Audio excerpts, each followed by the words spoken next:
Arabic-speaking demonstrators protest in Berlin against the recent announcement by President Trump recognizing Jerusalem as the capital of Israel. Sean Gallup. Getty Images. Berlin. Protests against Israel, sparked by President Trump's decision to recognize Jerusalem as its capital, are once again forcing Germany to weigh the value of free speech against the burden of its Nazi past. Pro-Palestinian demonstrators have been burning Israeli flags in the center of Berlin while chanting anti-Semitic slogans threatening violence against Israelis.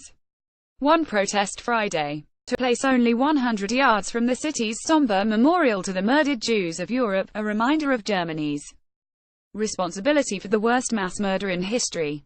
A few thousand protesters have taken part so far. Except for several arrests, German authorities have generally refrained from interfering, even as top officials said they were ashamed by the evil face of anti-Semitism on display. But Deidre Berger, the director of the American Jewish Committee in Berlin, said she believes that flag burning can incite violence against Jews and that Germany's response does not adequately deter such anti-Semitism. Of course, freedom of expression needs to be respected, but if in the heart of Berlin flags with the Star of David are being burned, surely the police should intervene.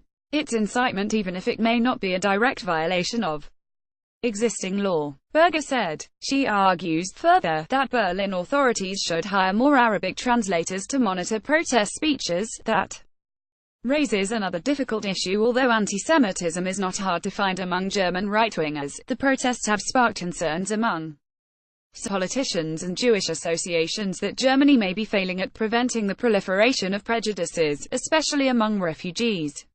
What, in other words, should Germany do about the attitudes of Middle Eastern immigrants who don't share a sense of responsibility for the Holocaust? In a speech on Friday, German President Frank-Walter Steinmeier reminded refugees and other migrants of the need for tolerance in a country that shoulders such a historical burden.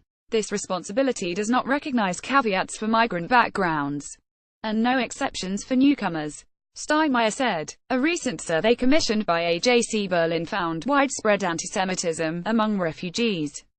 Officials have also expressed concerns over the influence of the Turkish government on the almost 2 million German Turks, even though many of them have lived here for decades, especially after President Recep Tayyip Erdogan called the recognition of Jerusalem a red line for the Muslim world and threatened last week to cut ties with Israel.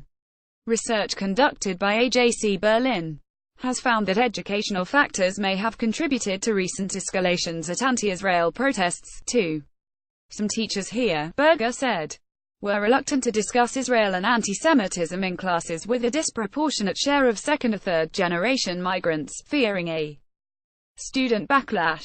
Anti-Semitic crimes here have slightly increased since the 2015 influx of refugees into the country, even though right-wing extremists are still responsible in the vast majority of cases.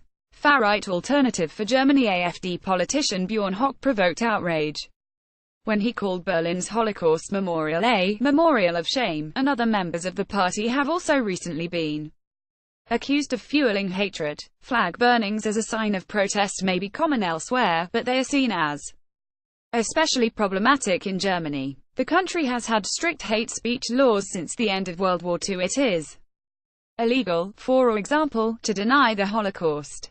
At the same time, Germany since 1945 has fully committed itself to democratic values, including, within limits, freedom of speech.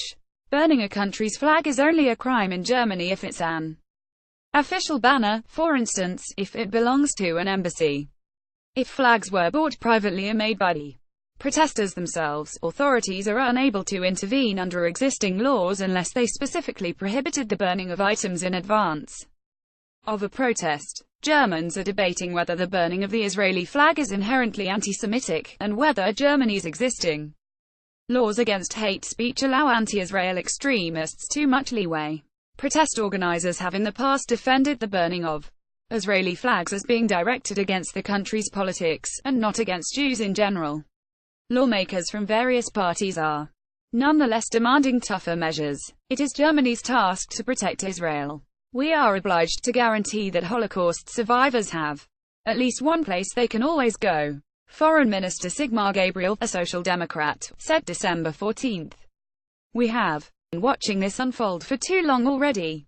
Jens Spahn, a senior member of Chancellor Angela Merkel's Christian Democratic Union, who supports tougher laws, told the newspaper Die Welt. However, some Social Democrats and members of other parties say that existing laws need to be enforced but not changed, and emphasize the importance of upholding free speech.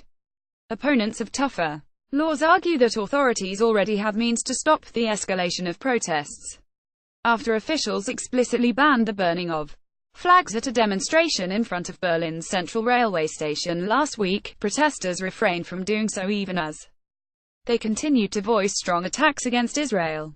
In a video of the event, an unnamed speaker can be heard saying into a microphone as hundreds listened, "We are here on the streets to protest against the occupying power Israel, which should disappear once and for all."